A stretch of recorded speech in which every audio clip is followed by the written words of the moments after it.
La trompette a sonné pour le dernier concert 2017 de l'Orchestre Philharmonique de Monte-Carlo dans la cour d'honneur du Palais Princier. Et quelle trompette! Celle de David Guerrier, de la vie générale, le meilleur trompettiste actuel.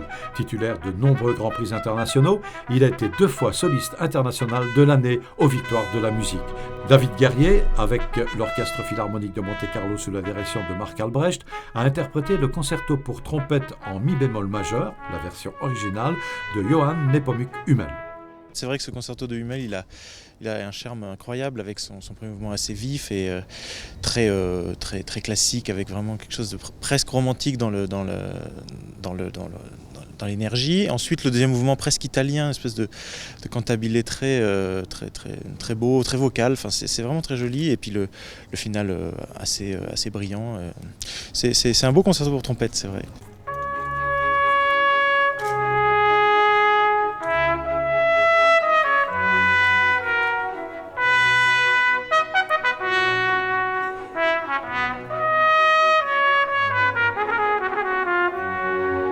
Ce concerto pour trompette est sans doute aujourd'hui l'œuvre la plus connue de Hummel. Pourtant, Johann Nepomuk Hummel, né en 1778 et mort en 1831, connu en tant que pianiste et compositeur un très grand succès de son vivant. Patronné par Haydn, il a joué durant 2 ans avec Mozart. C'était un pianiste virtuose extrêmement connu, il a écrit énormément de musique, il était très reconnu pour son art de jouer du piano et aussi pour ses compositions. Il a laissé une grande méthode pour piano qui était à l'époque vraiment la bible du pianiste. Alors ce concerto, vous l'avez dit, c'est un concerto très particulier où j'imagine on demande beaucoup de virtuosité. Vous aimez, vous, ça, la virtuosité ? Le public attend ça, ça fait partie du spectacle. Oui, bien sûr. Après, c'est une virtuosité... Elle ne doit pas être gratuite.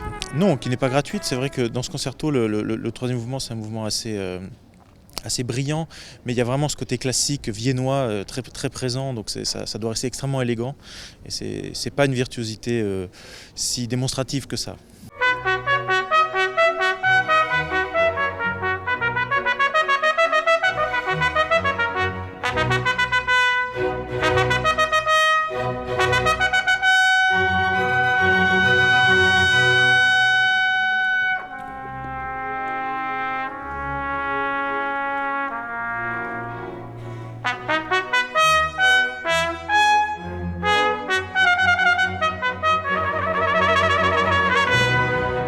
Vous êtes trompette solo, vous êtes aussi corniste solo, c'est assez rare quand même ça.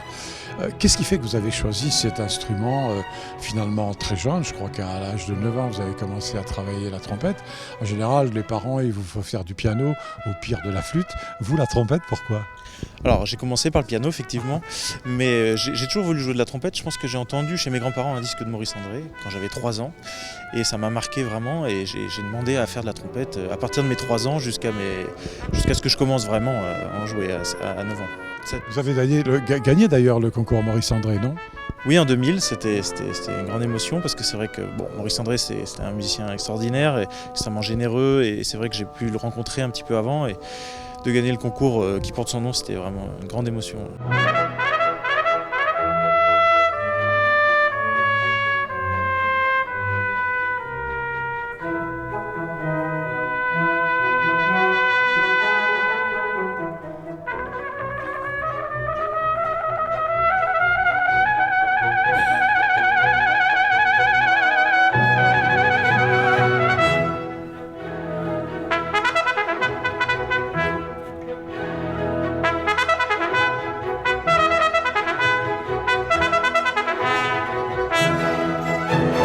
En deuxième partie de ce concert, Marc Albrecht a dirigé la 4e symphonie de Beethoven.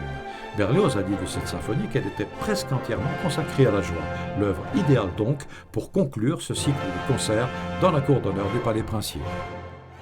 Je pense que le bilan est extrêmement positif. On avait vraiment à cœur de donner la parole à de jeunes solistes, à de jeunes chefs aussi, et en tout cas des artistes qui n'étaient pas venus depuis très longtemps ici en Principauté et pour certains qui n'étaient même jamais venus et dans leur répertoire de prédilection. C'était vraiment prolonger cette saison où on voulait avoir de nouveaux artistes, des nouveaux répertoires avec des spécialistes, chacun dans leur domaine.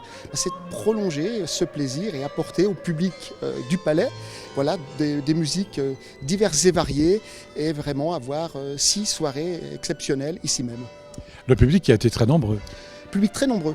Vraiment, on est ravis. On a fait près de 900 personnes par concert, donc c'est un vrai beau succès. En plus, la météo était avec nous.